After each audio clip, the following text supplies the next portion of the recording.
Good afternoon, everyone, and thanks for joining us here today. I'm Carolina Alberna, CEO of the Brasil-Canadá Chamber of Commerce, based in Toronto, and on behalf of the BCCC, we'd like to welcome to the first Canada Agriculture Forum, organized in partnership with our sister chamber, the Chamber of Commerce Brasil-Canadá, based in São Paulo. So I'll be your MC today, together with Paulo de Castro-Reis, Chief Officer of Institutional Relations and Business Affairs at the Ccbc.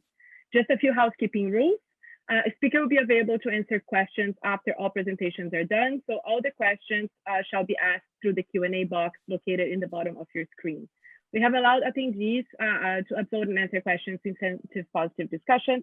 So feel free to add comments and questions throughout the presentation. We'll do our best to address all the points raised during the Q&A session at the end of the program. We hope you enjoy our session here today, and like to ask Paulo to come and join us for a few words. Okay, hello, bonjour, boa tarde. I'm very happy to be here hosting this event today together with the Carolina and BCCC. We welcome you all for this that is just the first of a series of events that we'll be hosting in the agricultural sector. So for us to start, I'll call back Carolina to introduce our first speaker. Sorry, mute. Thanks, Paulo. It's always a pleasure to be here with you. So without further ado, I'd like to invite Daniel Risica, co-chair of the Brasil-Canadá Chamber of Commerce and partner at KPMG, to say a few words during the opening remarks. Dan. Thanks, Carol. As Carol mentioned, my name is Dan Risica. I'm co-chair along with Pedro, who I think is on the call as well, of the Brasil-Canadá Chamber of Commerce. I'm based here in Toronto, Canada. We're pleased to present the first ever Brasil-Canadá Agriculture Forum, as Carol mentioned, co-hosted with our sister chamber, the Ccbc, based in São Paulo, of which I believe KPMG São Paulo is also a member, and with the support of the Embassy of Brazil in Ottawa, the Brazilian Ministry of Agriculture, Livestock and Supply, Global Affairs Canada, and Agriculture and Agri-Food Canada. The event starts today, and I think if everyone has noticed, it's followed by three other sessions, sorry. We try and break these events that are being held in video form into shorter versions of themselves so people can attend at their leisure, which will take place. We aim to provide an overview of the Brazil-Canada relations in policy, trade, science, technology, and sustainability. Brazil and Canada have strong bilateral relations in agriculture, not only for trade, but also for investments, innovation, science, technology, and sustainability. Both countries believe in the importance of the sector for post-pandemic economic recovery, and bilateral collaborations continue to grow on many fronts. Our objective is supporting the Brazil-Canada collaborations by facilitating discussions through events like this with insights, trends, challenges, and opportunities, and hopefully soon enough, some in-person networking to increase business connections. I know I miss those the most. We'd like to welcome the Honorable Tereza Cristina, Brazilian Minister of Agriculture, Livestock and Supply, for being here. And as always, thank Ambassador Pedro, Paulo, Araujo, and Bonny Berger, all for the support and collaboration in having put this event together. And of course, thanks, as I mentioned earlier, to the Ccbc for their partnership in this event. Lastly, I guess I'd be remiss without thanking our sponsors, Vale, Export Development Canada, Lundin Mining, Brookfield, the Toronto Stock Exchange and TSX Ventures, Cesson Baril, Nutrien, Fairfax, Port St. John, and Mellowhawk Logistics. And lastly, I just wanted to add to this event as an opening that I enjoy agriculture so much that I ended up marrying someone from a famous state for producing agribusiness as well as beautiful women. So I'm going to leave it on that note and pass a palabra para os outros. Carolina. Okay, Danielle, thank you very much. Now I'd like to introduce Ronaldo Helmers, the president of the Ccbc, the Chamber of Commerce Brasil-Canadá in Brazil. Welcome, Ronaldo. Muito obrigado, Paulo e demais organizadores do evento. Bonjour, tout le monde. Boa tarde a todos. Good afternoon to all participants. I hope you enjoy this event, and I certainly hope that it will be beneficial to all of us. I'm Ronaldo Ramos, recently elected as a chairperson for the Brazil-Canada Trade Chamber, based in São Paulo, Brazil, and also based in Montreal, Quebec, Canada, a place where I had the opportunity to live for many years. On behalf of Ccbc, I must say it's an honor to co-host this first Brazil-Canada Agriculture Forum with our sister institution, BCCC, based in Toronto. And of course, fundamental support from the Embassy of Canada in Brasilia and also the Brazilian Ministry of Agriculture. This year, we celebrate 80 years of diplomatic relations between Brazil and Canada.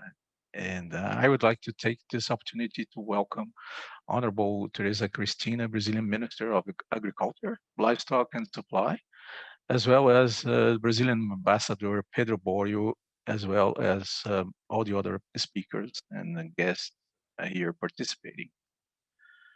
Brazil and Canada are international references in the agro-industry. I have no doubts. We have no doubts about it. We see constant investment, innovation, and technology in various areas, such as crops, chicken, pork meat, and livestock production. Sustainability, biodiversity, production optimization, logistics, traceability of products, fair trade, global food supply, and ESG more recently are just some examples of the agribusiness agenda for both countries. Very busy agenda, and it has lots of potential to develop and grow. Brazilian imports from Canada include potash, wheat, harvesting machinery, newsprint, bovine semen, malt, and several other products.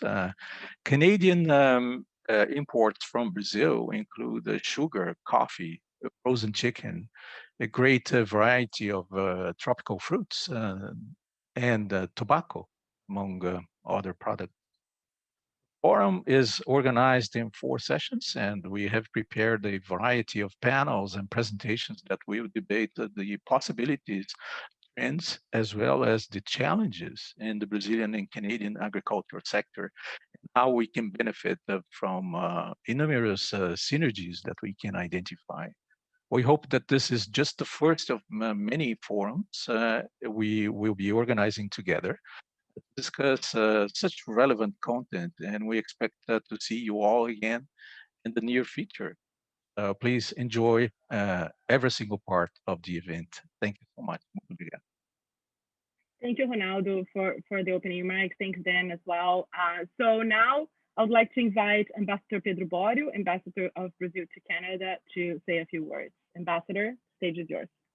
Bonjour, boa tarde, good afternoon to all. It's a great pleasure and an honor for me to open this event, and especially to say a few introductory words about my dear friend, the Honorable Minister Tereza Cristina. Minister Tereza Cristina does not need a great introduction, at least in Brazil. It would be repetitive just to list her many achievements. The most important point that I would like to draw your attention to is specifically related to Canada-Brazil relations. Months before I arrived in Canada, I was already in deep discussions with Minister Tereza Cristina about Brazil-Canada potential, what was going on. And from the very first moment, I was extremely impressed by her extraordinary knowledge about what happens in our agribusiness relations and in our relations in general with Canada. And our common conclusion was very quick. There is a tremendous potential that we have to keep developing. The idea was that Minister Tereza Cristina would be one of the first visitors to Canada during my tenure. About a year and a few months ago, I arrived here in February, we had already planned that she would be among the first ones to come. And I thought that was going to be a magnificent way for us to start all the plans that we have. Well, the reality change things dramatically, but it did not change this importance given to Canada by the Minister of Agriculture, and by also the Canadian side, all the players that are together in this event. My life was made a little easier by the predecessors who already mentioned the sponsors and the organizers and all, but I would like to say that this is a true dream team. This is something that was hard to put together. It's a great pleasure to see the two chambers working very closely together in such an ambitious program, and also the Government of Canada, different bodies of the Government of Canada, all the sponsors involved, all the parties involved, new leadership in the chamber. Welcome, Ronaldo, Paulo, dear friend, Carolina, and Peter, and all the others who are here. But the most important are those of you that are participating. We conceived this event as an ambitious one. We, as it was said before, we'd like it to be the first. We do not expect it to reach final conclusions. We expect it to feed the process. We would extremely stimulate you to bring further questions and to think big. Agriculture is now an industry. It's not limited to what was thought of 50 years ago, just activity in the field, but in a whole network of complexities like logistics, supplies, and the Canada-Brazil is a typical example. We managed to grow, even in the pandemic, 20%, most of it in the agricultural business, obviously because of the prices of commodities and all, but still it's not a small feat to grow trade 20% in 1 year with any given country, especially with a G7 country like Canada. So this is quite remarkable. We reached almost $700 million in exports to Canada last year. We imported about 45% of our fertilizers from Canada. So that gives you a couple of elements of the magnitude of the relation. It should be said also that both countries have common interests, like looking beyond the bilateral. Like we both sell to Asia, we both follow what's happening in Asia, and we are natural players to exchange information. We also work together in Geneva, in the WTO, trying to find ways to unlock the most critical issue, in my opinion, of the WTO, which is agriculture. So Canada and Brazil go a long way in terms of a very frank, very honest, very productive relationship. And this event, we hope, is going to contribute to that dramatically. And coming back to our dear minister that you're going to hear about in a minute, there is a commitment by the Brazilian government to continue pursuing the development of business with Canada, and most particularly in the agribusiness. So we are in the final stages of reaching the opening of the Canadian market for the pig meat from Santa Catarina. I'm happy to mention that. We think it's going to flourish very soon. And as soon as the organization in Paris recognizes the absence of foot and mouth disease in some regions of Brazil very soon, we hope this is going to lead to a movement in Canada also in the same direction. Our negotiations with the partners from Mercosur are going, despite the pandemic. Again, the technical groups have been working, and we hope to reach an agreement perhaps sometime early next year. If it depended on me, it would be earlier, trust me, even if we had to work during the weekends or something. But we are moving, that's what's important. So I'm sure that you will enjoy hearing a few words from the minister. Unfortunately, she had some pressing business, and I understand she recorded a message. But most important, she asked us to pass to you that we want to hear from you. What are the questions that affect you? What are the suggestions you have? And through the meetings, what can we do afterwards? A number of these subjects that are going to be discussed, we already know they deserve a special day or a special session by themselves, like sustainability or forests. And we also intend to do a totally separate discussion on fertilizers, which Chris crosses with mining, which is huge in Brazil-Canada relations, and also other fields like medium and small size properties and agricultural products storage, possibilities for investments in the infrastructure related to the agribusiness and so on.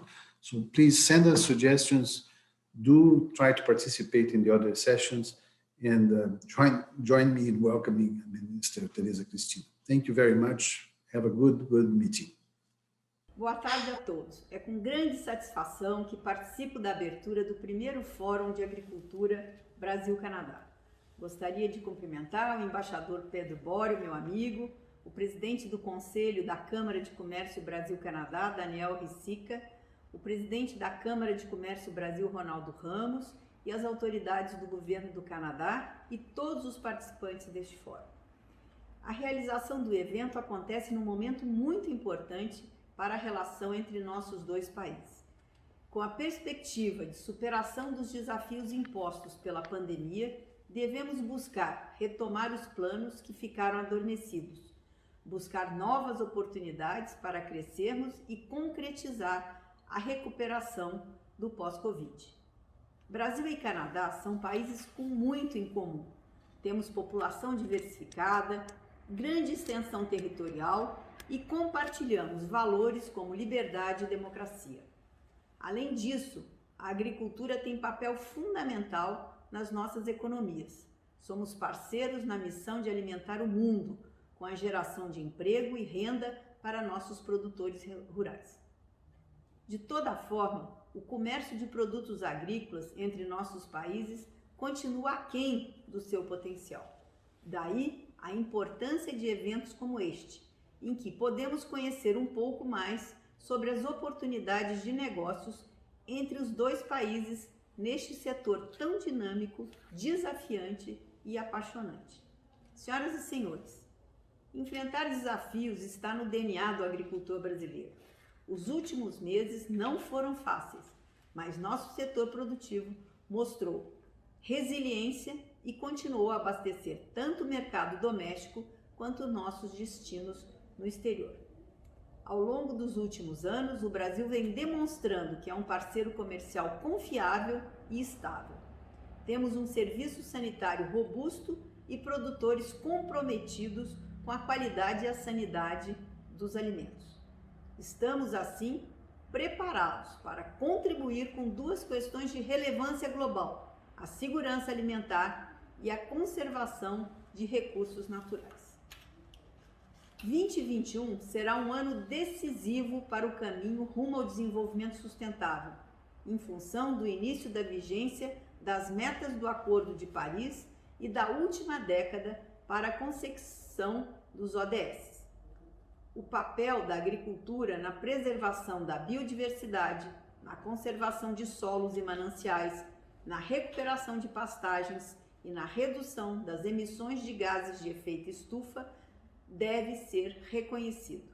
Precisamos, neste contexto, contribuir com a construção de consensos baseados na ciência. O Canadá é parceiro de primeira ordem nesta empreitada. Finalmente, tenho confiança de que as negociações do Acordo de Livre Comércio entre Mercosul e Canadá avançarão nos próximos meses. A clareza dos benefícios mútuos nos estimulará a superar as diferenças que ainda restam para que este acordo tão importante seja finalmente celebrado. Além disso, o avanço na vacinação contra a Covid-19 em nossos dois países permitirá que, em breve, nossas atividades sejam normalizadas. A retomada dos voos diretos entre os dois países, por exemplo, facilitará não apenas o turismo, mas também comércio e negócios. Aproveito assim para convidá-los a vir ao Brasil tão logo possível para conhecer de perto nossa realidade e nossas inúmeras oportunidades. Desejo a todos um evento produtivo que traga muitos frutos e fortaleça a relação entre os nossos países. Muito obrigado. Thank you, Ambassador Pedro, and the Honorable Minister Tereza Cristina by video. Now I would like to call Bonny Berger, Commercial and Economic Counsellor and Head of the Commercial Session at the Embassy of Canada in Brasilia. Welcome, Bonny. Thank you. I'm going to do the boa tarde, bon après-midi, and hello, everybody. As you can see, I'm out in a field in honor of this event. I'm very pleased to be among those of you who are here to speak, here to listen. I'd like to bring greetings from Canada's ambassador to Brazil, Jennifer May, who was unable to make it today. But hopefully I can provide a bit of information and maybe some surprising information later on. But right now, it is my pleasure to introduce Agriculture Canada's keynote speaker for the event today, Monsieur Luc Rivard. Mr. Rivard is the Acting Director General of the Market Access Secretariat at Agriculture and Agri-Food and Canadian Food Inspection Agency in Canada. I'll tell you a little bit about that in a moment. Monsieur Rivard, as an executive in the Canadian government, has significant experience leading transformation initiatives, leading program design, and leading implementation of programs in the Canadian Food Inspection Agency and various other departments.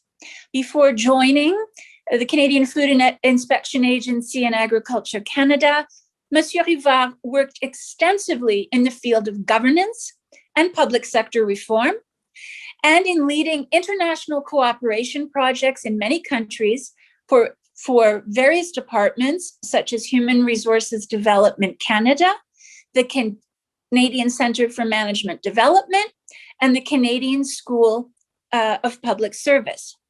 So back to the Market Access Secretariat. It is a division of the International Affairs Branch of Agriculture and Agri-Food Canada. The International Affairs Branch, for those of you who may be unfamiliar, is one of a kind. It integrates the international functions of two Government of Canada organizations, Canadian Food Inspection Agency and Agriculture and Agri-Food Canada, thereby combining market access and regulation under one sole branch. The dual function allows the International Affairs Branch to support the Government of Canada's trade and market access agenda and to support industry in promoting new markets for Canadian products.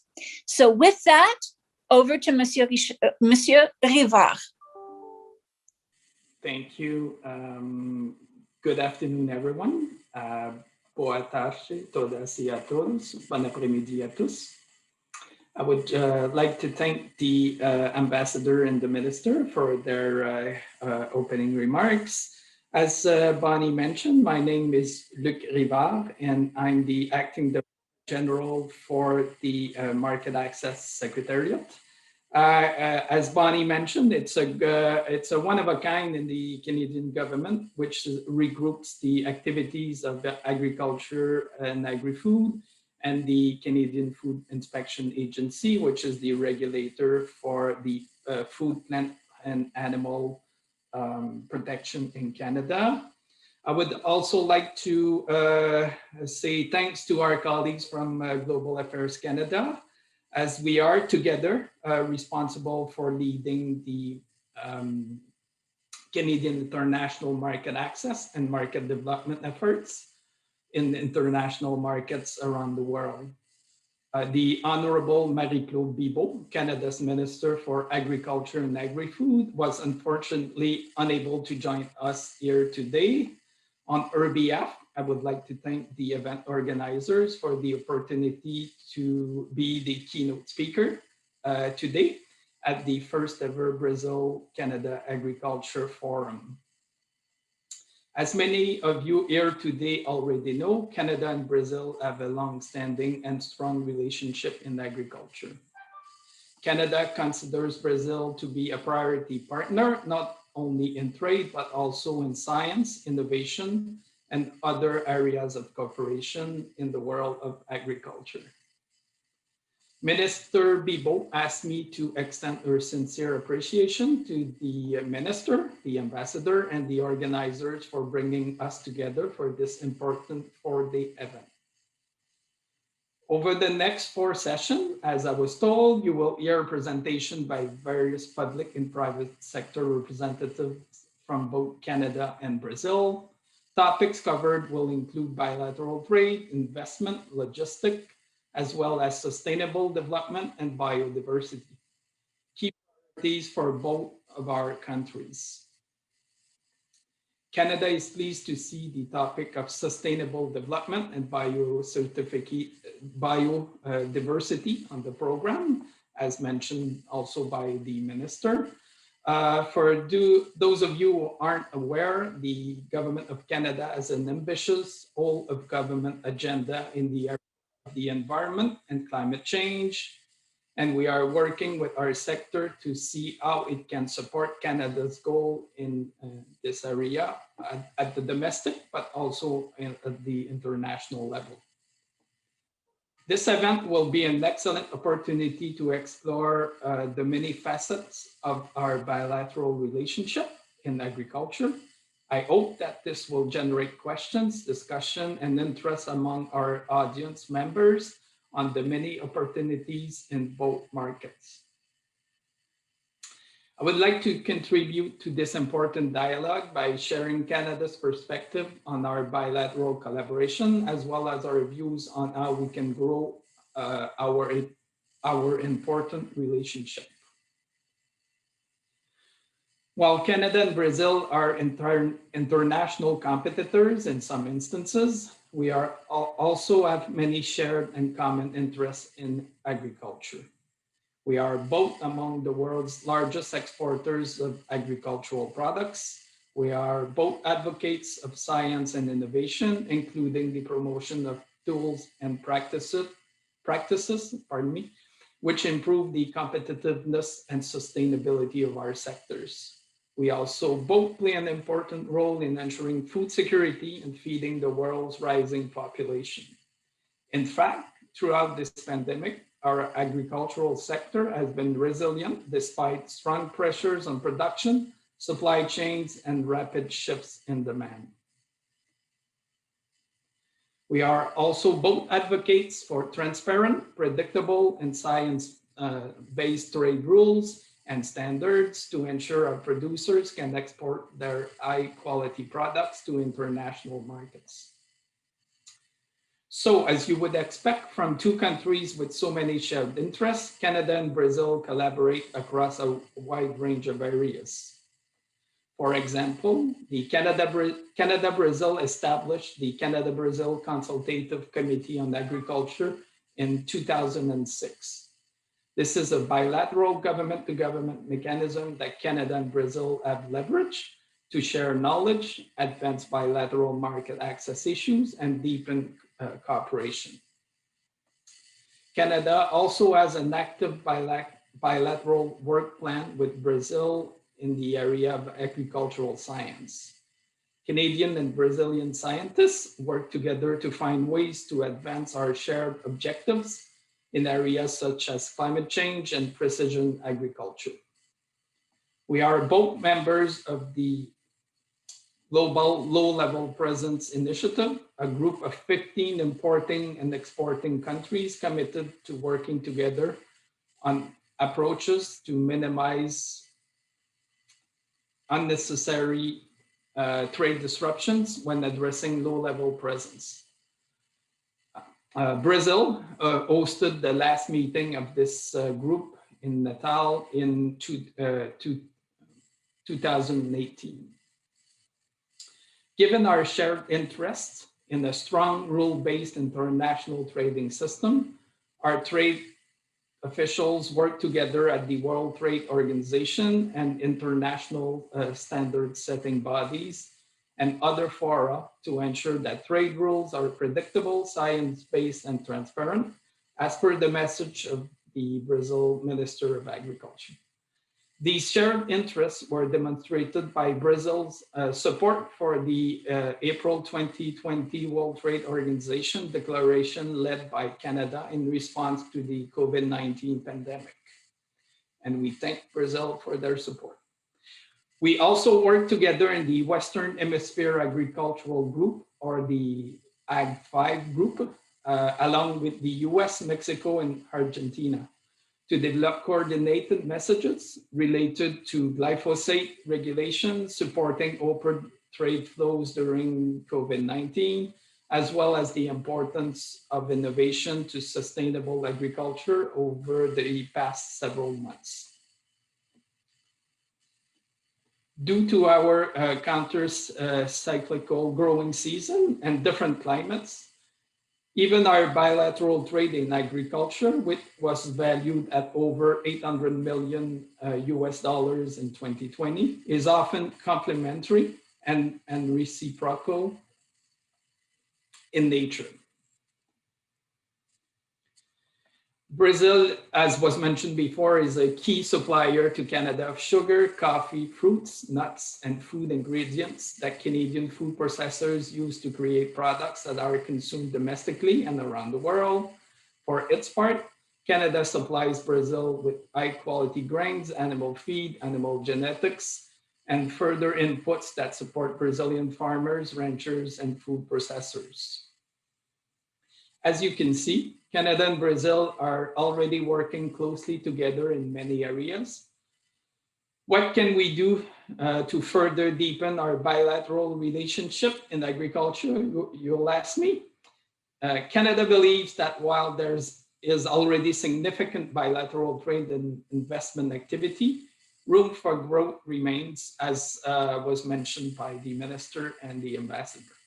One example is the negotiation between Canada and Mercosur towards a possible free trade agreement. Technical discussions are ongoing virtually, despite the challenges posed by the pandemic. Canada will also continue to work closely with Brazil in collaboration and collaborative science and to advance our shared interests, including transparent, predictable, and science-based trade rules and standards that will facilitate each other's trade. However, while government does play a key role in facilitating commerce, the actual trade and investment between our two countries are driven from the ground up by companies and organizations such as those of you taking part today and over the next few days. Events like this are critical in order to increase awareness of the incredible opportunities that are present in both markets. By the end of this event, our Brazilian audience members will be aware that Canada is not only a major exporter, but also a major importer of many food and agricultural products. I also hope that our Canadian audience members will learn more about how Brazil, a large market with over 200 million potential consumers, provides many opportunities for the wide range of high quality and healthy food products that we produce here in Canada. Because of our of the foundational role that you play in our bilateral relationship, I would strongly encourage you to reach out to your government representative with any questions and interests you have regarding the Canadian or Brazilian market. My team, the Market Access Secretariat, as well as Global Affairs Canada Trade Commissioner Service, provide a suite of export-related services to Canadian companies. We would love to learn more about how we can help you. In closing, while it is unfortunate that we weren't unable to meet in person, I would like to commend the organizers for proceeding with this important event virtually. The COVID-19 pandemic has brought unprecedented challenges and supply chain disruptions to both our countries. Canada looks forward to working with our Brazilian counterparts to ensure that our sector is well positioned to take advantage of the economic recovery and increase bilateral trade. Thank you again for this opportunity to speak today, and I hope you enjoy the rest of the program. Thank you. Obrigado. Thank you, Monsieur Rival, for your words. It's a pleasure to have you here with us today. So now I would like to invite back our next speaker, Bonny Berger, Commercial and Economic Counselor and Head of Commercial Section at the Embassy of Canada in Brasilia, who's going to give a little bit of presentation on the Canadian market and market access. So Bonny, stage is yours again. Hi again, everybody, and thank you, Carolina, and to all of the speakers who've come before me. Kudos to Ambassador Borjo, Ministra Tereza, Cristina, Director General Luc Rivard. And in my talk today, I'm gonna sort of start off things by talking, as Carolina mentioned, about Brazil-Canada agriculture and agri-food relationship, market access. We're going to look a little bit at policy.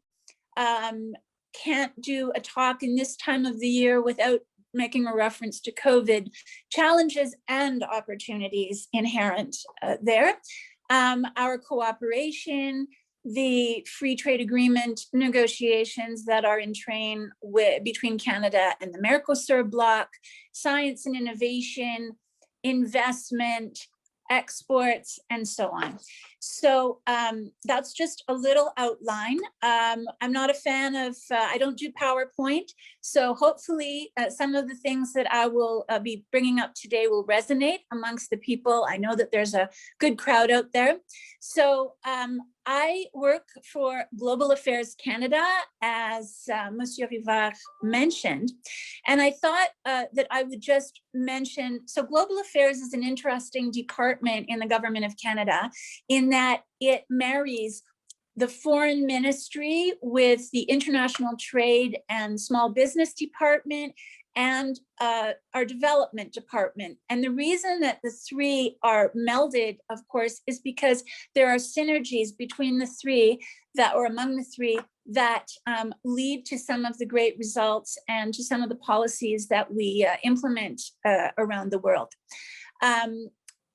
You probably know our Minister of Trade, for example, Mary Ng, who leads on the Ottawa group for WTO reform. We heard, speaking of policy, we heard a bit about our bilateral groups in which we take part together and work very successfully together. And the Ottawa group for WTO reform is one of those.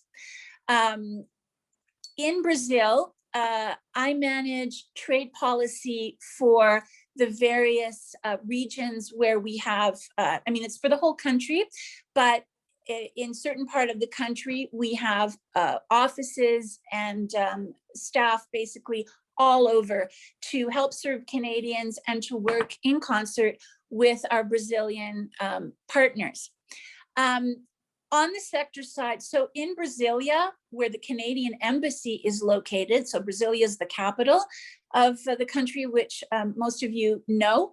In Brasilia, because of our proximity with government and heads of associations and so on, we are responsible for commercial policy throughout the country. And of course, that affects all sectors: agriculture and agri-food, mining, clean technology, infrastructure, and the list goes on. On the bilateral sector front, the embassy in Brasilia is responsible for agriculture and agri-food relations across the platform, as we call it. Now, I represent, as Monsieur Rivard mentioned, the Trade Commissioner Service. You've probably, or some of you have heard of it. And in some ways, the Trade Commissioner Service does sort of things that that Apex Brazil, some of those things, promotion of investment, promotion of exports, and so on. But it involves service to Canadian exporters, investors, institutions, and so on. And the Trade Commissioner Service is important because we operate all over the world. And the basic services that we provide are qualified contacts. So you're a company, you've got something that you think would be of interest to the market where some of us are in, and we are, part of our expertise is to be able to connect you with the right people to help move your business in the market where we are in. We also provide market intelligence, so we'll be able to tell you whether will the product work, what might be the constraints, what might be the steps that you might have to take. We also do some problem solving. Up in Brasilia, we are familiar with some of that.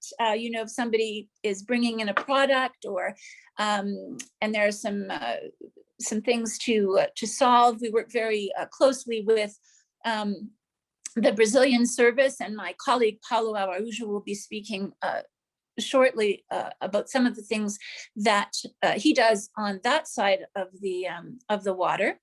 And there's also what we call preparation for international markets, and our network in Canada. We've got trade commissioners not only all over the world, in I think it's around 160 different locations, but also within Canada, who take care of Canadian exporters and would-be exporters all over the world. So in Brazil, we have, as I say, 6 main offices. We have our Canadian embassy in Brasilia. We have a big trade office, consulate general in Sao Paulo, of course, the economic engine state of Brazil, but not the only one. We have an office in Rio de Janeiro, and the people there luckily get to see the Cristo and the Sugarloaf just about every day. We have offices in Recife, Porto Alegre, and Belo Horizonte, Belo being a place which is quite known for agriculture and agri-food, as well as mining. And as I mentioned, our regional offices, these are the domestic link to the Trade Commissioner Services global network. They're on the ground in Canada to help clients best leverage the resources of the Trade Commissioner Service in a way that is tailored to specific needs and international business goals of Canadian companies, institutions, organizations. And I know a lot of you are familiar with the Trade Commissioner Service, but I highly recommend working with us. It really will, I believe that it will help you to achieve the results that you're seeking. As was mentioned at the beginning, we are in 80 years of diplomatic relations with Brazil. I will say that our diplomatic relations started long before that, but officially it's 80 years, so pretty near a century.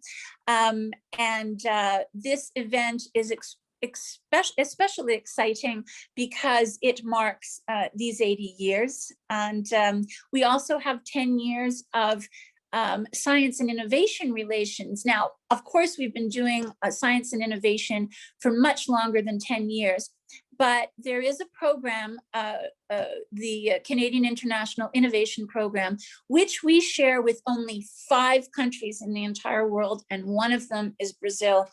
And one of the reasons for that is because we know about the opportunity. Canadians know about the opportunities in Brazil, and Brazilians know about the opportunities in Canada. It's just that sometimes on both sides, the branding could use a little bit of a refresher. So as you know, there are a lot of market drivers which influence the agri-food sector in Brazil. There are consumer trends which are specific to the Brazil market, just as there are which are specific to the Canadian market.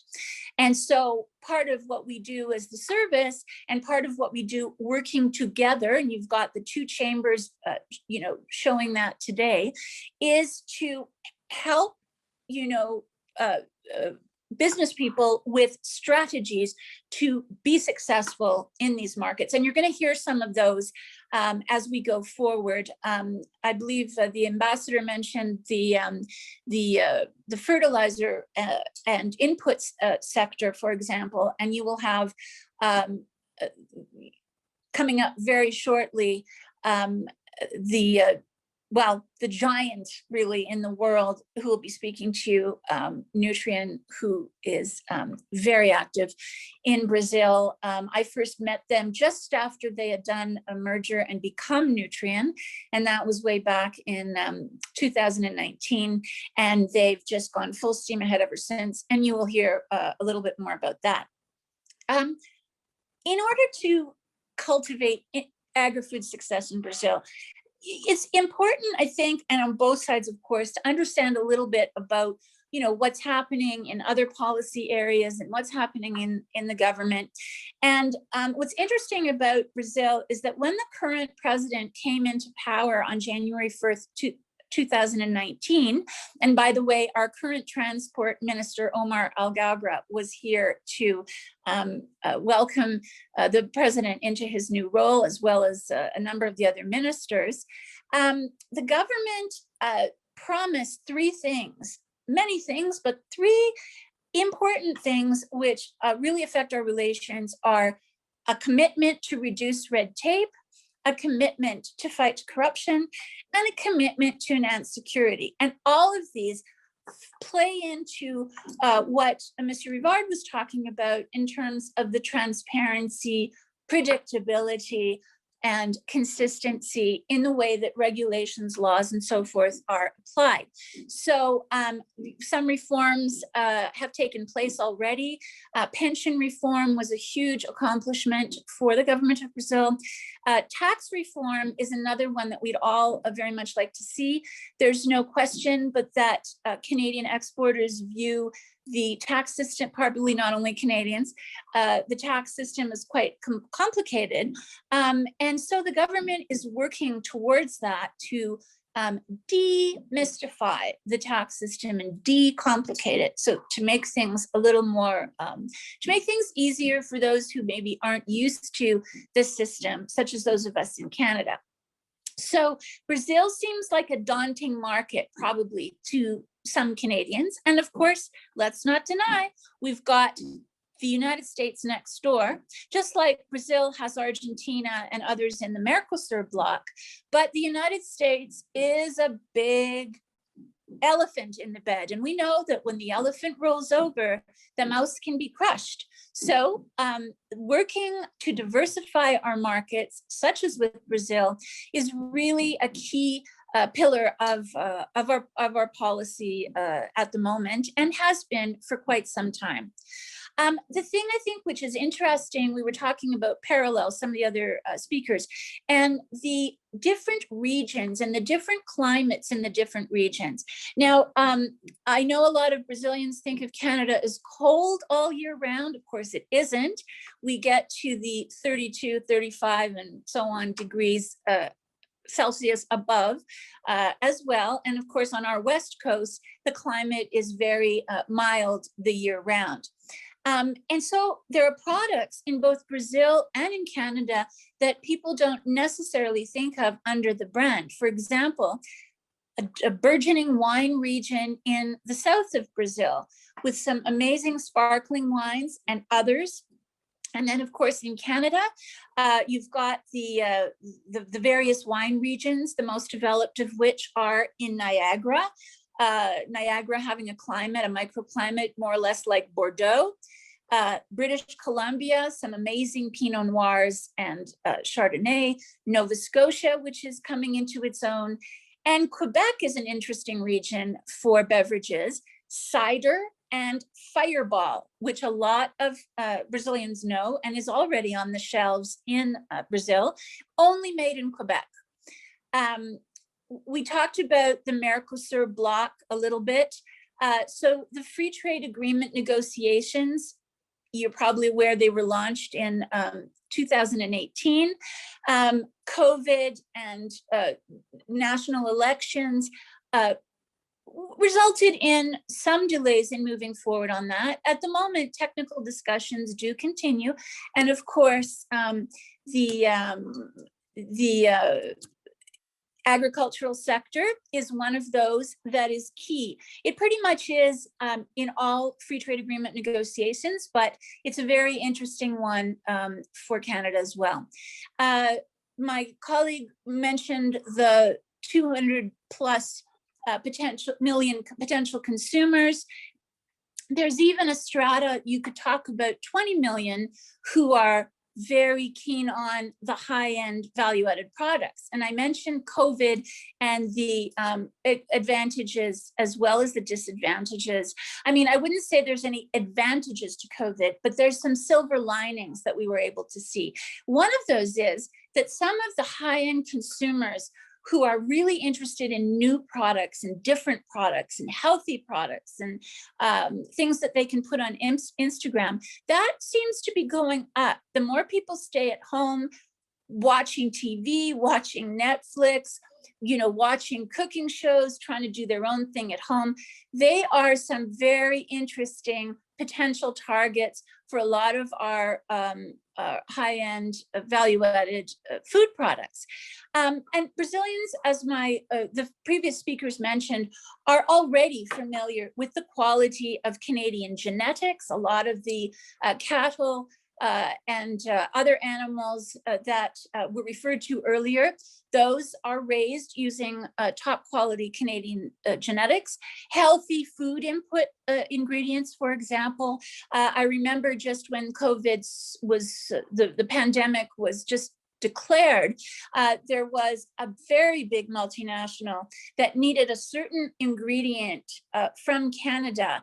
And with the advent of some work on both sides with the Ministry of Agriculture of Brazil, and also through our offices and the Canadian Food Inspection Agency and Agriculture Canada, we were able to help get the shipment in, and that led to the production of a food product that was a staple in terms of food security at the beginning of the pandemic here in Brazil. And so, as I say, the value-added strengths are less on the radar screens of Brazilians, and potentially the reverse. We talked about those who mentioned some of the imports and exports, talked about the genetics and talked about the ingredients like sugar and so on, but there's lots of value-added products on both sides to discover. And so while it's a complex market, most markets are, big potential for big returns. And in fact, I would even go as far as to say, you are aware that Brazil concluded a free trade agreement with the European Union. Well, it would be interesting to get more Canadian products into the market while that is being finalized. In other words, what I'm saying is, let's not wait until a free trade agreement is in place. We're thrilled that this is ongoing. And, the goal of any free trade agreement in this time and place is, I always call it CIA, comprehensive, inclusive, and ambitious. So that's ongoing. And at the same time, we have the respect and need for on both sides what I like to call TPC, transparency, predictability, and consistency. And then branding. Both sides. You know how sometimes we'll say in Canada, mountains, moose, and maple syrup, mountains, moose, and mounties. And sometimes you think on the Brazilian side, beautiful beaches, toucans, samba, but there is a lot more to both sides on the branding front. And so that's important. So, and I think it applies on both sides. Any company that's trying to get into the other company with value-added processed foods needs to have some skin in the game in terms of partnering on the marketing front and so on.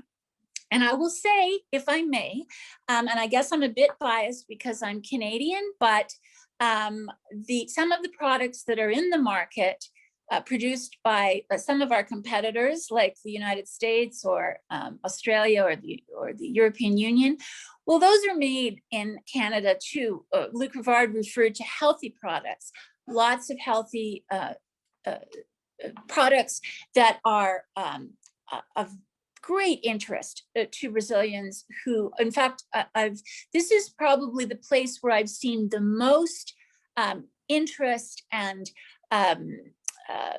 purchasing of organics and nutraceuticals and healthy foods. But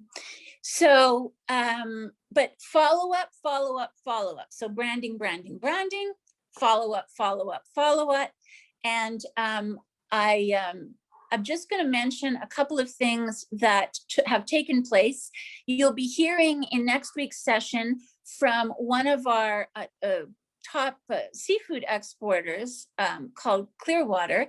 And we had an interesting event despite COVID, where we brought together some of the best chefs in all of Brazil, and they did a challenge as to interesting recipes with that. So there's all kinds of things like that. We have coming up a few events in Canada. I'll mention, for example, because it's soon, Canada's Farm Show, that's on June 16th and 17th. Lots of opportunity for B2B. There's the Saskatchewan Trade and Export Partnership Virtual Showcase on the 8th and 9th of June. They're focusing a lot on the healthy ingredients I referred to. Agribition, which is, we talked about Minister Tereza Cristina hopefully going to Canada. Well, Agribition is an event that she can attend. That's in November, and it takes place in Regina, Saskatchewan. They say it's the best beef show on the continent. And again, there are B2Bs and lots of interesting partnerships possible there. So what I will say in closing, I want to thank you for indulging us a little bit to talk about what the opportunities are and what we already share together. And let's increase all that. I totally underscore what Mr. Rivard said about room to grow. There's a ton of room to grow. And let's do that together. If you need to contact us, and I would suggest that you do, please do not hesitate, and we can provide you contact details at the end of the session. So thanks very much for the opportunity, and I look forward to hearing my fellow speakers. Ciao. Okay, thank you very much, Bonny. Now I'd like to call Paulo Araujo, Agriculture Attache at the Embassy of Brazil in Ottawa. Welcome, Paulo. Thank you, Paulo. Boa tarde a todos. Good afternoon, everybody. I'm very happy and glad to be honored to be invited to speak a little bit of what the Ministry of Agriculture is doing to help our producers to come to Canada and do business here. I do have a little presentation. Let me see if I can put it in here. Just 1 second, please. Okay. Well, as a lot of speakers have mentioned, agriculture plays a very important, a key role in Brazil's economy. It represents 26.5% of our global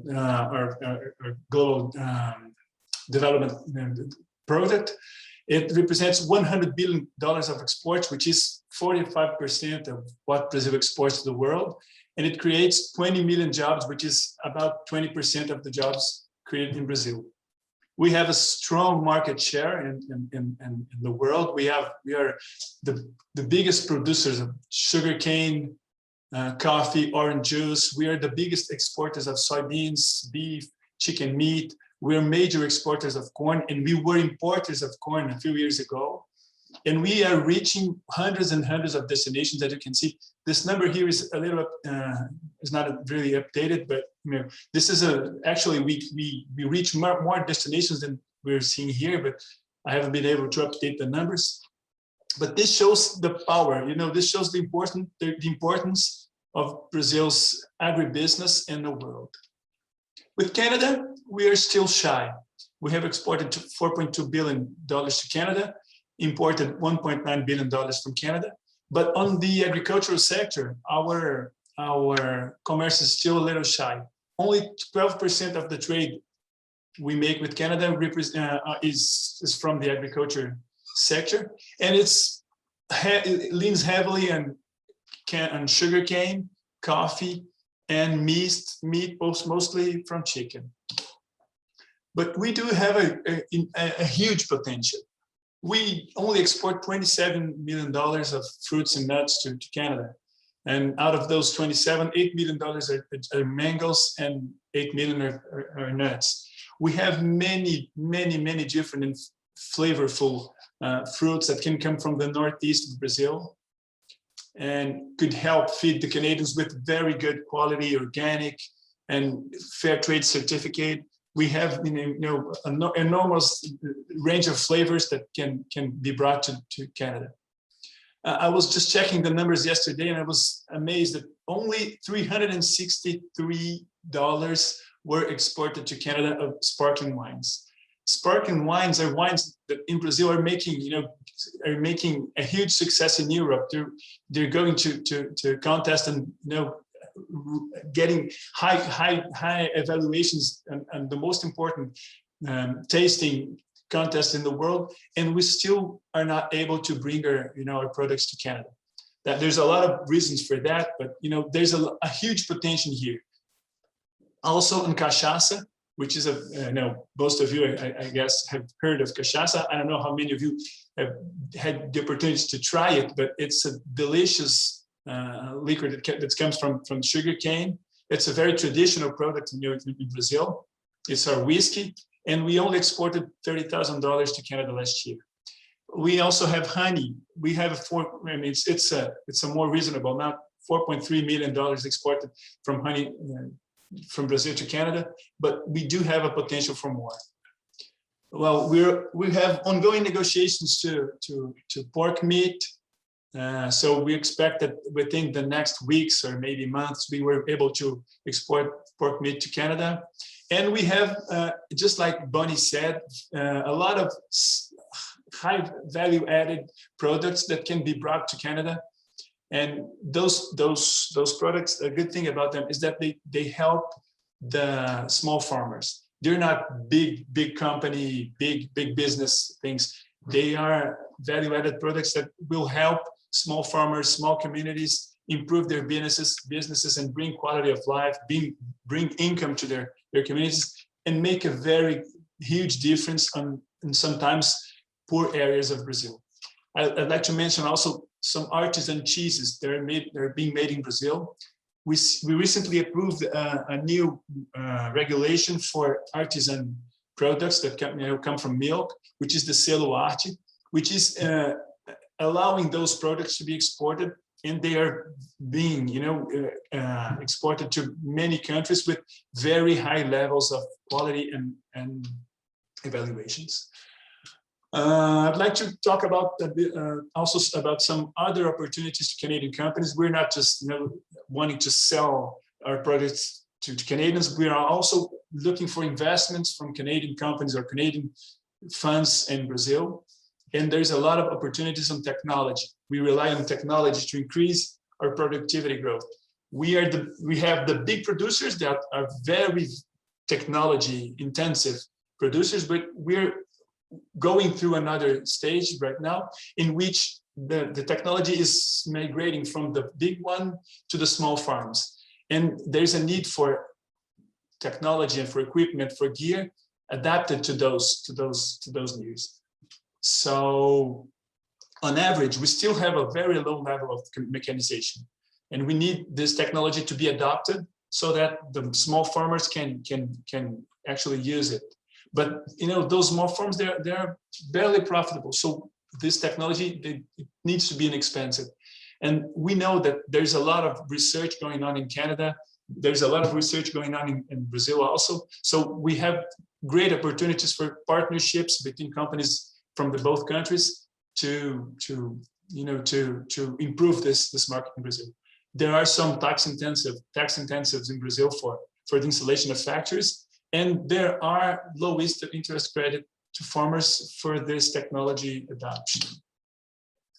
We also have, as I mentioned a few minutes before, we're growing the production of fruits in the Northeast region, Brazil, using irrigation. We need equipment for that.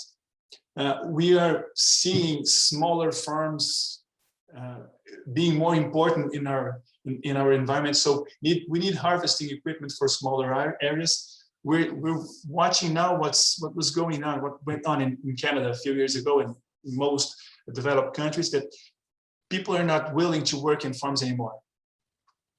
Labor costs are going up, so we need the farmers to be able to do more with less people, and this means mechanization.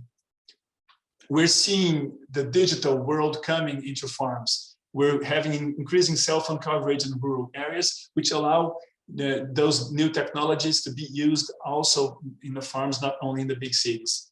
And we are very, very into that trend of biological fertilizers and pest control. We still rely heavily on pesticides, but we need to move into more cleaner and greener technologies. Well, Bonny has made an update on what's going on with the free trade agreement between Mercosur and Canada. I don't have anything else to add on that, but we expect, we have an expectation for it to be signed by the end of 2022. We have ongoing negotiations about pork meat. We're in the final negotiations to being able to export pork meat from Santa Catarina to Canada. And we are also negotiating beef meat, but this is going to take a little while because there are some technical issues that still are being discussed. So this could take a few months. Okay, well, we always, we all have talked about the potential, the desire, and everything. And how do we make it work? I mean, I've been here for just 3 months, but I've been talking to people, and many people just said to me that, well, we tried to do it, but there's a few obstacles that we need to go over it. And how can we make it work? I think it's just by building partnerships. Bonny just mentioned that a few moments ago also. We need to build the partnerships between the Brazilian and Canadian companies, and not only just the companies, but also with the government and non-government associations and organizations. We would love to receive Canadian missions in Brazil. Ms. Minister Tereza Cristina just mentioned that. We hope that with the COVID situation getting better over the next months, the flights can be resumed, and we can bring the investors, buyers to Brazil, so you can see with your eyes what's going on, the investments, all the efforts that are being made by our farmers and by our government to cope with all the needs that our consumers have. And there is one last thing I'd like to say, is that sometimes we look at the press, and the Brazilian press sometimes is too hard on the agriculture sector, because sometimes they are unfair with us and say that we are not doing the right thing to protect the environment because of a few wrongdoers. And the thing is that most of the Brazilian farmers do the right thing. They respect the law, they follow the forestry code, and they do everything they can do to preserve our soils, preserve the environment, because they know that this is where their income comes from. And we do have a commitment with improving the conditions and the quality of the public policies to support those farmers that are doing the right thing. So we need to work together with buyers, with the international community, to support those people by buying from the farmers that do the right thing, their products, so that they can have an income, and they can have in their pockets the money that comes from this, from doing the right thing. This is just one last message that I would like to say to you. Thank you very much for your attention. I didn't take much of the time, but it's just we need to be in schedule. And if you have any questions, I'm here to help. Thank you. Thank you, Paulo. Thank you for being here today, and officially welcome to Canada, I guess, right? Since you just arrived a couple months back. So without further ado, I would like to, just a quick reminder before I ask for our next speaker is, if you have any questions, please don't forget to add your questions into the Q&A session so our speakers can answer them in the end of the event. So without further ado, I would like to invite Wesley Batista Filho, President for the Americas at JBS Group, to tell us a little bit about JBS Group and its operation in Canadian soil. JBS is the largest meat packing and meat manufacturing in the world, and it's a pleasure and an honor to have you guys here with us today to show that it's not only trade, but Brazil and Canada have also built strong relations in the investment front as well. So, Wesley, thank you for being here and welcome. Hi, Carolina. Thank you very much. It's a pleasure to talk to you guys about a little bit about our operation in Canada, a bit about what we do between Brazil and Canada. I think I'm having some camera issues here with the, with the I think you're on the but, side, yeah. But I don't know how to fix, so I'll apologize and just. All right, sorry for that. So, you know, talking about JBS in Canada is you know, sort of special for me. I lived there for a while. I headed the operations for JBS Canada from 2014 to 2015. So 2 years I spent there, lived in Calgary. So this is something that's very close personally to me. And I'm very pleased to be able to talk to you about Brazil and Canada, because both are places that you know, I've had experience living and love doing business there and living there. So just a little bit about JBS. JBS is a global company, a food company, so large operation in the US, Brazil, Canada, Mexico, also very important operation, and Australia, so, and also Europe. So overall, global operations with a lot of business in the Americas. With this global platform, we decided this year to make a strong commitment regarding sustainability. This is a global commitment. It involves Canada, it involves Brazil, it involves obviously every operations we have in the world, which is to achieve net zero, scope 1, 2, and 3 by 2040. Huge challenge. We have lots of work to do. We are going to have to rely a lot on effort in our own operations, a lot of investment, and also a lot of investment in science. We know that we don't have all the answers, but we need to get going, and we need to have firm commitment to make sure that we can keep temperature increase by 1.5% in accordance with the Paris Agreement. So this is a global initiative that spans all of our operations. So to talk more specifically about our operation in Canada, and just to give an idea of what it is, we entered Canada in 2013. That's when we started there. We acquired the Brooks facility in Alberta, South Alberta. This is one of our main facilities in North America. I'll speak more about that operation in the next slide. We acquired later on, as we grew our operation, as we grew the operations with our partners, our retailer partners in Canada, we acquired case-ready facilities. So we have 2 case-ready facilities, one in Calgary and one in Ontario, Belleville. So being able to cover Western and Eastern Canada, and be able to add value to the Canadian beef and be able to provide high quality beef for Canadian consumers. This is our main facility in Canada. This is a Brooks facility. Like I mentioned, I'm very familiar with this plant. Use it to be a little bit of my second home for quite a while. We have 2,600 team members there, processing 5,000 head per day, market share of 35% of Canadian beef production, revenue of $1.5 billion in Canada. So we have a very interesting program and a very interesting community surrounding Brooks and surrounding our facility there. It's a very, very multicultural facility and a very multicultural community, as Canada has that characteristic. Brooks is actually has a slogan, has a nickname, which is the City of 100 Hellos, and it has a reason for that. You know, 120 nationalities in our team members in Canada. In the plant, they speak 66 different languages. And in 2015, we created a program called JBS Without Borders.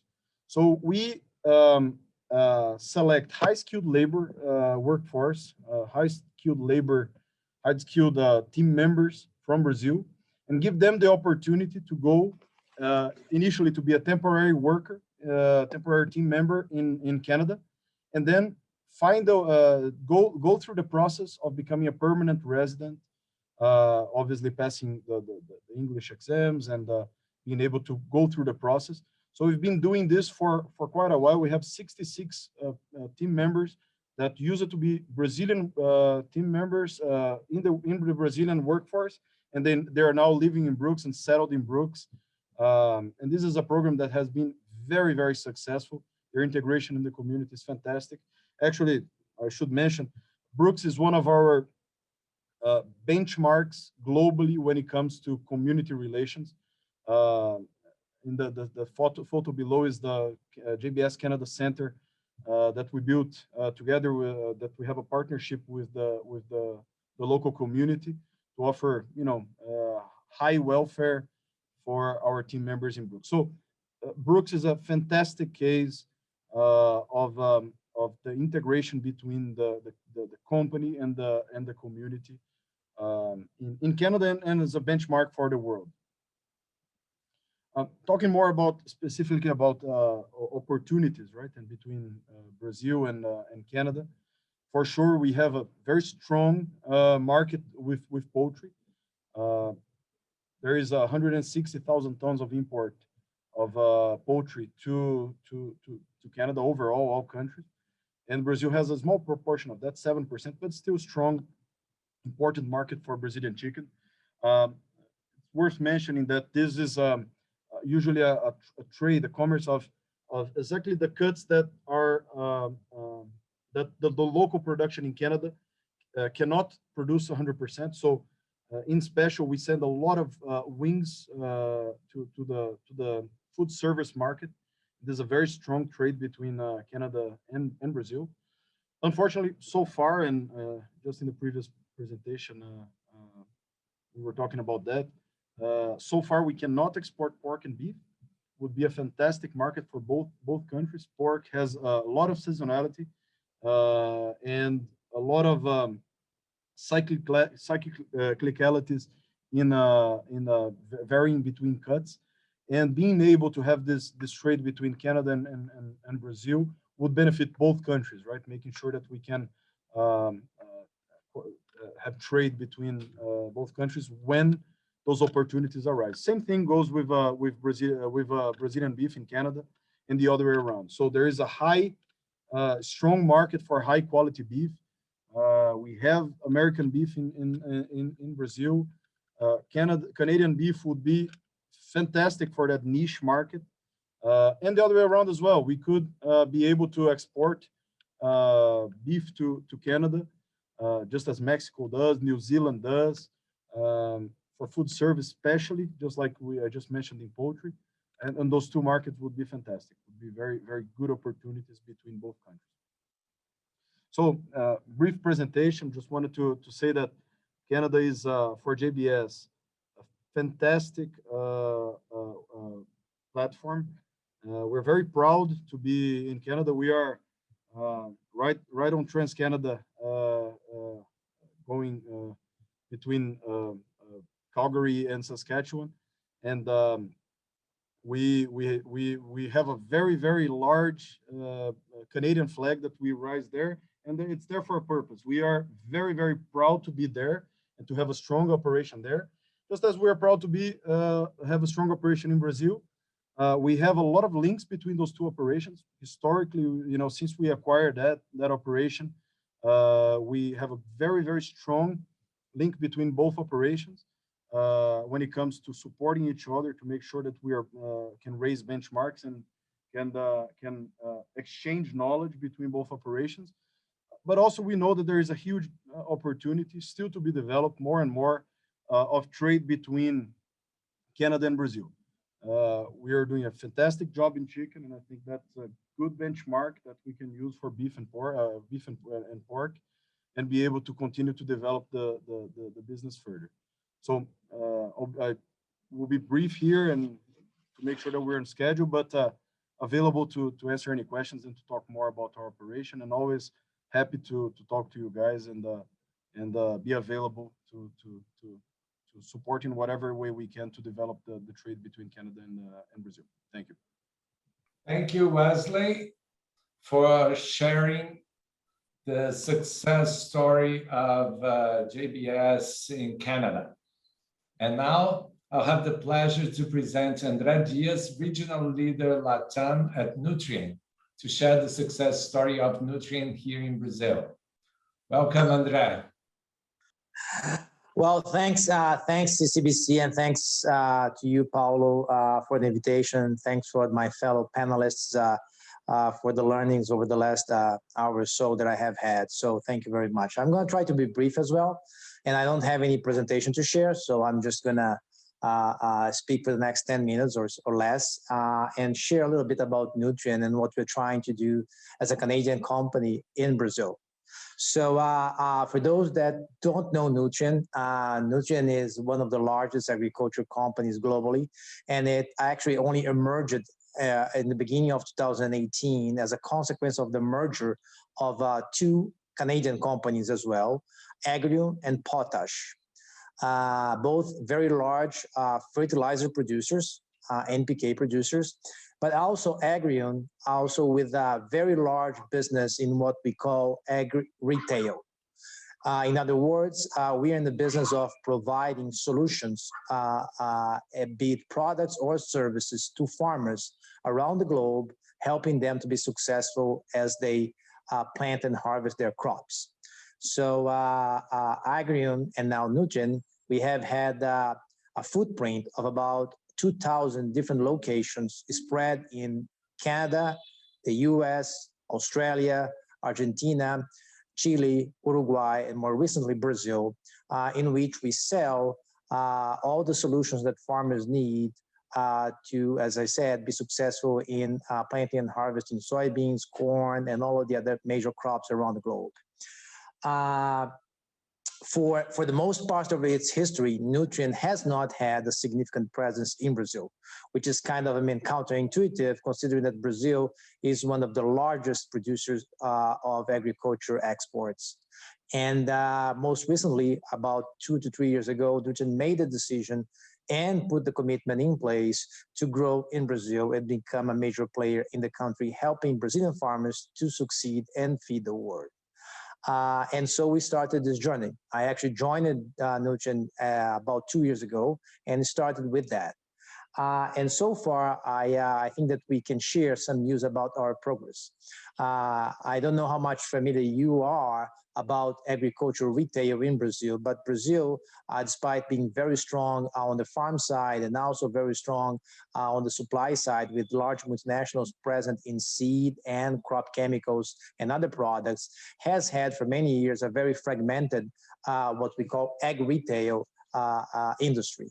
Like many other retails in other industries, like, in clothing, or in drugstores and things like that, retail was really fragmented and composed of small companies. So Nutrien comes to Brazil to change that scenario and to add a large national retailer to that picture. And that's what we intend to become. So over the last 2 years, we have invested part of a total of $1 billion that we committed to use in Brazil to build that large retail network. We want to be the first company to provide products and services to Brazilian farmers, all the way from Rio Grande do Sul to Tocantins, and from Espírito Santo to Mato Grosso, covering the entire country and all of the crops. So we have, in 2019, bought 3 different companies, and we have also invested in local assets to supply fertilizers, to supply specialty chemicals, to supply seeds to these farmers. So after 2 years in this journey, today we can say that we moved from an initial footprint of about 300 employees to 1,300 employees today. We moved from less than around 400 million reais sales in 2019 to about 2.5 billion reais that are projected for 2021. So we multiply the company by 5 in a period of about 2 to 3 years. And this is just the beginning of the journey. So Nutrien is committed to stay in Brazil for the many decades to come. And as I said, become the largest retailer in the agricultural space in Brazil. So the idea is that we're going to become much larger than what we are today, continue with investment in the mergers and acquisitions front, and also propelling our organic growth by opening new stores and hiring people to support the farmers in the field. So I think that's mostly what I had to share. just to add to that as well, I think that we are a firm believer of how you can support the average size farmer. So Nutrien's commitment is to support all of the farmers, but I think that we are especially keen to support the small and mid-sized farmer in Brazil, because the larger farmers, they already have all the service support that they could use. So we have a value proposition that's very close to small and medium-sized farmers, and which I think is very adherent to what we heard before from the other panelists here. And also we see part of our role in supplying farmers not only with products and services, but also knowledge and techniques that allow them to produce more, but also being sustainable. So we are directing our efforts to that, including supplying financing sources to farmers with advantageous circumstances, so that they can continue to comply with the requirements of the Brazilian Forestry Code and to be very sustainable as they supply goods to the global market. So with that, I will stop here, and I will be open for questions and answers later on. Thank you, André, for the presentation here, and it's a pleasure to have you here with us. There's one question here, actually, that I think it would be proper to ask you. Someone wants to know a little bit more about the fertilizer market between both countries. Would you be able to provide some advice or unofficial information where they can find more information on the whole fertilizer trade? Well, I think I certainly can point them to people in our company, but there's public organizations as well. So there is UNDA, which is the National Association for Fertilizers, and a few others that can provide support. If you're asking, if there's someone from Canada that's asking for more information, we certainly can point them to the right direction. So we can take this offline, and I can point them to a couple of associations in the country that can supply them with a lot of information. Thank you. And I'll ask then if, Bonny, do you want to maybe turn your camera on, and is there anything else that you can add here on this question as well? Bonny is definitely a great resource. Bonny, it's good to see you. Good to see you too, Andres. I have to just say, I mentioned Nutrien before, but it's really exciting to hear about this, because way back when Andres just began with the company, we had, let's just say, we had a very interesting group of people that came, and a lot of Brazilian, not only government people, but companies, associations were part of this thing. And we are so thrilled that 2 years later, here you are, you've accomplished the goals that you set out. I remember there was a really interesting article back in 2019 in Valor Econômico. For the Canadians who don't know that, it's one of the prime financial papers, and also obviously digital media that there is here. And here they are with 5 times the employees, 5 times the revenue, and so on, and fast approaching the goal at the time for the investment of $1 billion US and beyond. For those of us in Canada, we know that that's a little more than $1 billion Canadian. And I cannot, let this opportunity go without thanking you, Bonny, right, and your team for putting together that event, and also Paulo, who was also part of that, right? He also helped us in that early beginning. So I have a lot to thank to you and also Ccbc for where we are today. It was a cornerstone of what we are building. Well, we're thrilled to hear that. All of you out there, the Trade Commissioner Service, right? Thank you, Andres. Anyway, in terms of and you're looking great, by the way. COVID, no COVID, looking good. Thank you. I'm glad you got your video going. Anyway, actually, my background is perfect for the promotion of Nutrien, wouldn't you say? I would say that, definitely. Anyway, to the question, I think that I would go with the expert on this, and really, Andres and Nutrien, I think that that would be super helpful if you guys at Nutrien could provide some connections for the questionnaire, because in fact, you know, that's our job, is we provide you with a link to the experts, and you've got the experts sitting right in front of you here. No, COVID definitely. or no COVID. Yeah. No, so let's just make sure that we get the contacts of the person asking the question. So if you or someone in your team can forward that to us, we certainly can take on that. Thank you. And I really appreciate. Thank you, Andre, for being here. It's an honor to have you here with us today. Thank you very much. Thank you. Thank you very much. Bonnie, great to see you again. Paulo is frozen, I think. I think he's frozen. We're waiting for him to unfrost so he can moderate the next question. Well, thanks again. Thanks again for the invitation, guys. Very, very much pleasure. Pleasure. Thank you so much. So while we try to get Paulo back connected here, there's another question on the chat as well that is in terms of connectivity. So it's a Canadian company developing internet connected sensors for feed bin monitoring, and it's just beginning to do business in Brazil. And particularly challenging issue is regarding to rural connectivity. So lack of availability of cutting edge, low power, long range wireless networks, and Anatel bans on cellular device roaming. So I think that maybe Paulo, Araujo, if you can join us here today, do you know, is there any government or from the agriculture ministry point of view, are there any plans to work with other ministries to address issues in terms of connectivity challenges in rural areas to enable wider adoption of agriculture technologies? Oh, hi. Well, yes, there are. There is an area at the ministry, a Secretariat for Innovation and Development, that has been created 2 years ago. And we are working closely with the Ministry of Communications.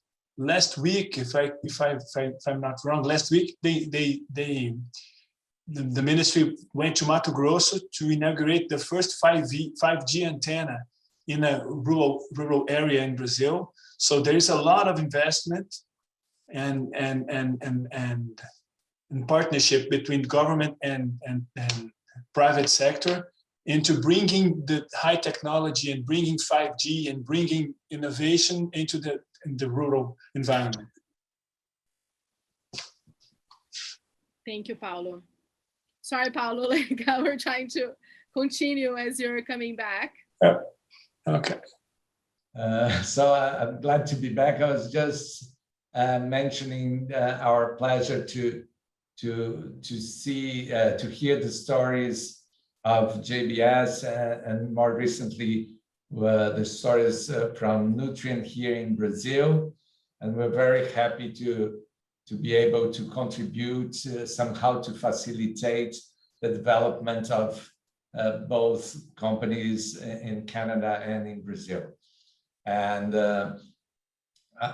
as I was just shut off, I'm not sure if Carolina has already mentioned the question we had about connectivity in the rural areas. Yes, I asked the question, and Paulo Araujo joined us to say that yes, there is plans, and that the Ministry of Agriculture is working to fix the issue. So, and that he even mentioned that they just inaugurated a 5G antenna in the countryside to help farmers with wireless technology, because in the end, this is kind of the trend in the future of agriculture is totally interconnected with technology, right? Okay, excellent news. Thank you.